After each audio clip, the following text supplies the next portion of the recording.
இலங்கை நம்முடைய தாயகம். பொருளாதார ரீதியாக முற்றிலும் சிதைந்த நாடு. ஆனால் இன்னொரு மிகப்பெரிய ஆபத்து போதைப்பொருள் மற்றும் பாதாள உலகம். இது சாதாரண குற்றமல்ல. இது ஒவ்வொரு இளைஞனின் மூளை, எதிர்காலம், குடும்பம், சமுதாயத்தை சிதைக்கும் ஒரு மாபெரும் அழிவு சக்தி.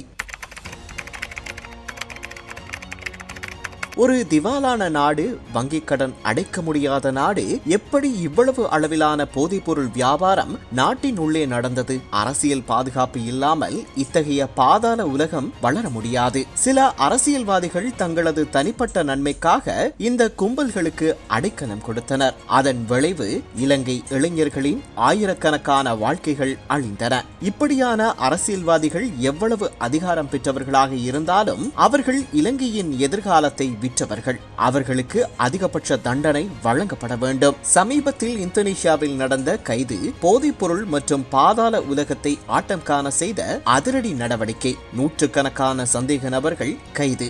ஐஸ், ஹெரோயின், கஞ்சா போன்ற பல மில்லியன் பெறுமதியான போதைப்பொருள் பறிமுதல். அந்த கைப்பற்றல் தெளிவாக சொல்கிறது, இது வெறும் ஒரு நாட்டின் பிரச்சனை அல்ல, சர்வதேச வலையமைப்பு என்று. அதே போல நம் நாட்டிலும் நடவடிக்கைகள் தீவிரமாகின்றன. கிழக்கில் இருந்து மேற்கு வரை, வடக்கில் இருந்து தெற்கு வரை ஆயிரக்கணக்கான கைது, பெரும் அளவிலான போதைப் பொருட்கள் பறிமுதல், குற்றவியல் குழுக்கள் முறியடிப்பு. குறிப்பாக தங்காலை, ஹம்பாந்தோட்டை மாவட்டத்தில் சமீபத்தில் நடந்த சோதனைகளில் நவீன ஆயுதங்களும் போதைப் பொருட்களும் பிடிபட்டன. இவை இப்பேராபத்து எவ்வளவு ஆழமாக சமூகத்தில் வேரூன்றி இருக்கிறது என்பதை வெளிப்படுத்துகிறது. போதைப்பொருள் மனித மூளையில் எப்படி செயல்படுகிறது தெரியுமா? மூளை இயற்கையாக உற்பத்தி செய்யும் டோபமைன் என்ற ரசாயனம், அதுவே நமக்கு ஊக்கமும் மகிழ்ச்சியும் தருகிறது. ஆனால் ஹெரோயின், ஐஸ் போதைப்பொருள், எக்ஸ்டசி போன்றவை இந்த டோபமைன் வெளியீட்டை 10 மடங்காக தவறாக தூண்டுகின்றன. இதனால் சாதாரண வாழ்க்கையின் சந்தோஷங்கள், கல்வி, வேலை, குடும்பம், நட்பு அனைத்தும் அர்த்தமற்றதாகி விடுகின்றன. அந்த போதைப்பொருள் இல்லாமல் வாழ முடியாத நிலைக்கு ஒருவர் விழுகிறார். இளைஞனின் நினைவு திறன் அழிகிறது, கவன சிதறல் ஏற்படுகிறது, சரியான முடிவு எடுக்கும் திறன் சிதைந்து விடுகிறது. சில நேரங்களில் வன்முறை, சினம், தற்கொலைக்கு சிந்தனை வர ஆரம்பிக்கிறது. அதனால் குடும்ப வாழ்க்கை உடைகிறது, சமுதாயம் சிதைகிறது, வேலை திறன் குறைகிறது, பொருளாதாரம் வீழ்கிறது. நம் தேசம் வெளிநாட்டு முதலீடுகளை ஈர்க்க முடியாமல் போகிறது. இந்நாட்டு இளைஞர்கள் வேலைக்கு தகுதியற்றவர்கள் என்ற பெயர் உலக அரங்கில் பரவுகிறது. இது ஒரு தேசிய அவமானம். இது இலங்கையின் எதிர்காலம் சிதைவதற்கான நேரடி சான்று. ஆனால் இது மாற்ற முடியாதது அல்ல.